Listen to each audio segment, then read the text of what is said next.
നമ്മൾ പഠിക്കാം. കർത്താവ്, കർമ്മം, ക്രിയ. ക്രിയ. രാമുവിനെ പശു തൊഴിച്ചു. എന്താ പണിയാ കാണിച്ചത്?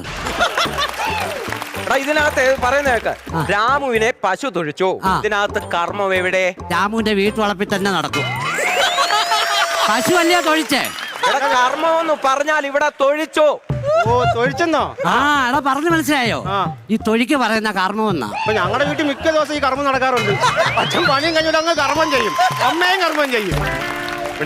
കർമ്മത്തിന്റെ ബഹളം ഇവരോട്. ഒരു അടിയാനൊക്കെ തരും കേട്ടോ. ആവശ്യമില്ലാത്ത കാര്യങ്ങൾ ക്ലാസ് ചെയ്യുന്നതുകൊണ്ട് സംസാരിക്കരുത്. പറയുന്നതൊന്നും കേൾക്കരുത്. അതിനപ്പുറത്ത് കയറി സംസാരിച്ചോണം. കേകയുടെ ലക്ഷണം പറയടാ. അഖില് പറ. കേകയുടെ 4 കാലുണ്ട്, മാനിനെ പോലെ കൊമ്പുണ്ട്. അത് കേക മാൻ. അയ്യോ, പിന്നെ മാനിനെ പോലെ കൊമ്പുണ്ടെന്ന്. കേഴയല്ല, കേക. കേക. നീ എഴുന്നേറ്റ് പറ. നീ പാസ് വിട്ടോടാ. ഇല്ല, കേക പറ. കേകയുടെ ലക്ഷണം പറ. 1